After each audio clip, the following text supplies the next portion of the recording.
Здравствуйте, ребята! Продолжим урок русского языка. Сегодня 8 сентября, день недели, вторник. Саламатсыңарбы балдар? Орыс тілі сабағын улантабыз. Бүгін 8 сентябрь, Жуманың шейшембе күні. Тема урока – язык, окна в мир. Повествовательное предложение. Страницы 13, 14 и 15. Китебиңердин 13-14, 15 бетиндеги 4 сабакты карагыла. Бүгүнкү темабыз жай сүйлөм.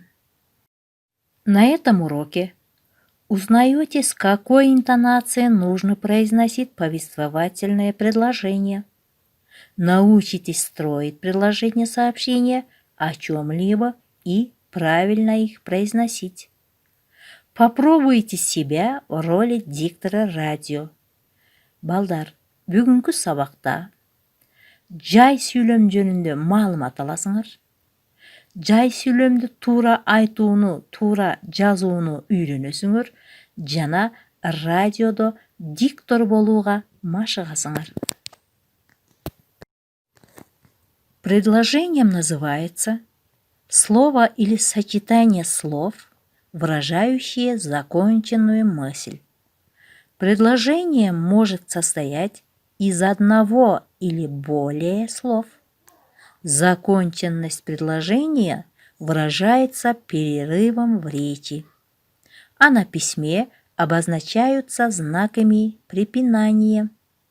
Каждое отдельное предложение на письме начинается с большой буквой. Демек, балдар, бүткөн бир айрым ойду билдирген сөз жана сөз айкаштары сүйлөм деп аталат. Сүйлөм бир же бир канча сөздөрдөн түзүлөт. Сүйлөгөнүбүздө сүйлөмдөр бүткөндө бир аз тыныгуу жасалат. Ал эми жазууда сүйлөм бүткөндөн кийин анын аягына тиешелүү тыныш белгилери коюлат. Ар бир жаңы сүйлөм баштамга менен башталып жазылат. Повествовательным называется предложение, в котором повествуется о чем-либо. При чтении повествовательного предложения голос вначале повышается, затем делается небольшая пауза, а в конце повествовательного предложения голос понижается. В конце повествовательного предложения ставится точка. Например, мы пришли в школу. Началась учеба. Ойду жайынча билдирген сүйлөм жай сүйлөм деп аталат.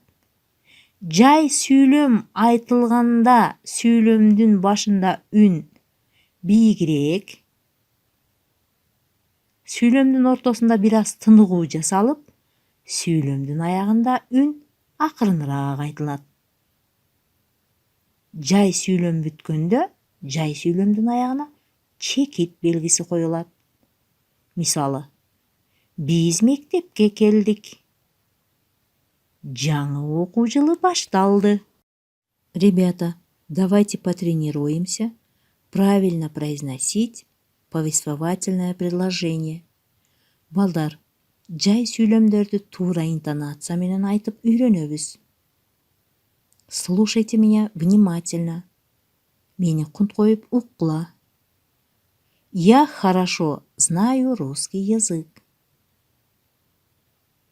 Я хорошо знаю русский язык. Я хорошо знаю русский язык. Русский язык помогает общаться людям разных национальностей.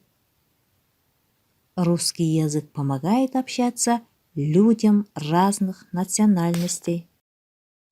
Ребята, представьте, что вам надо прочитать текст в новостях по радио. Как вы назовете тему вашего сообщения? Подготовьтесь сообщить новости по радио. Балдар, Тексти радиодогу жаңылыктардан айтууну элестеткиле.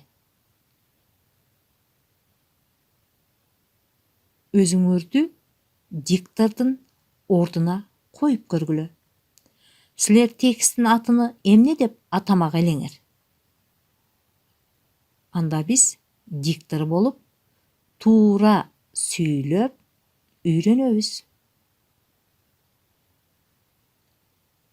Нас объединяет русский язык.